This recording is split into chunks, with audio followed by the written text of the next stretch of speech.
This corresponding Postdoc Academy module focuses on building a team, setting expectations, having productive conversations, and giving and receiving feedback. The resources for this postdoc mentor conversation will focus on this latter topic, since feedback is such an important part of any mentoring relationship. It's funny how I think we'd all agree that feedback is a critical part of our success, and yet, stop and think right now about how you would feel if I told you that I was about to give you my feedback.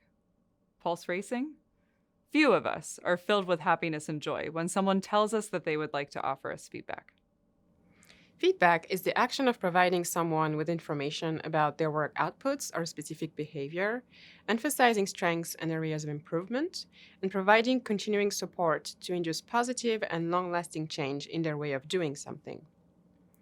It is key to distinguish between opinion and feedback, as the two sometimes can be intertwined.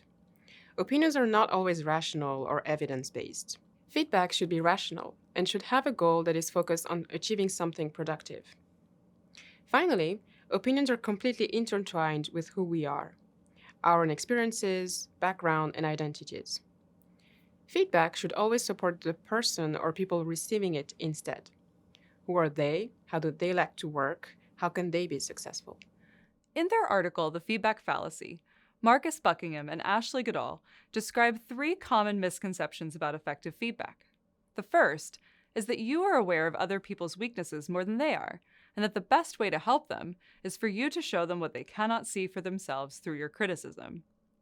The second misconception is that we all lack certain abilities that we need to acquire. And the third is that great performance is universal, analyzable, and describable, and that once it is defined, it can be transferred from one person to another, regardless of who each individual is. All of these myths are incredibly egocentric, and none of them are true. On the receiving end, feedback can trigger different reactions. The first one is a truth trigger. This type of trigger is tightly linked to the content of the feedback. When the assessments or comments seem untrue, off base, or unhelpful, the feedback receiver feels wronged, indignant, or exasperated. The second type of trigger is a relationship trigger. This one is linked to the person who gives the feedback, their real or perceived expertise on the topic they're offering feedback on, or how previous interactions with that person have taken place. The last type of trigger is generated when the feedback affects the receiver's relationship with themselves.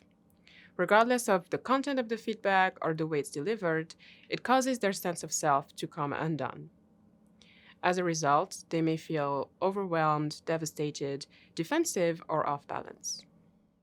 Changing the destructive paradigms mentioned so far for feedback involves sharing your perceptions in such a way that the person you are talking to can find the coaching within your criticism. To that end, highlight what the other person is doing well so that they can do more of it. This is a great opportunity to help someone recognize what excellent work or behavior means to them instead of what excellence means to you. And you are highlighting a pattern that is already part of who they are. In doing so, that person is now actively going through the stages of learning, recognition, memory, application, and refinement, and are inspired to apply that pattern of success to other areas of their work and mentoring. Create an environment of psychological safety. If you are feeling angry or frustrated, wait until those feelings subside. The next one, and this one can be hard for me sometimes, listen more than you talk. To achieve this, you need to reject the idea that you always know more than the other person knows about themselves. Model curiosity and ask them what they think first, as it may give you something to respond to rather than something you have to lead with. Be as specific as you can and share your reactions to their work or behavior using I, not you statements. The more facts you share, the more likely the feedback receiver will focus on processes and on how to improve them. Think about your timing. Did what you're offering feedback on happen recently, or are you bringing up issues from a year ago? Also, how prepared are you to provide the feedback? Have you considered how you will provide support? Finally, give the other person time to take action.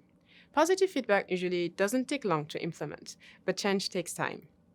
It generally doesn't happen overnight, and may not even happen the second or third time someone does the same tasks. New patterns are harder to learn. practice patience, and observe and acknowledge the efforts made by your feedback receiver. It may feel risky for any postdoc to provide feedback to their mentors. Besides the current power differential that exists, they also may come to the table with previous unmet expectations, difficult experiences with previous mentors, or other assumptions. Reflecting on these hesitations and writing down facts and main talking points can be helpful for the postdoc in these relationships. Seeing their feedback being received with curiosity and the willingness to learn from it will further encourage them to share feedback and suggestions. Working efficiently within a feedback culture requires that both mentees and mentors ask for and get feedback from each other in order to build relationships that are based on trust and mutual respect. The rest of this faculty toolkit contains interviews with mentors who share how providing feedback has been most effective for them and how they like to receive feedback. You will also have access to a reflection framework to help you prepare for your conversation with your postdoc mentee.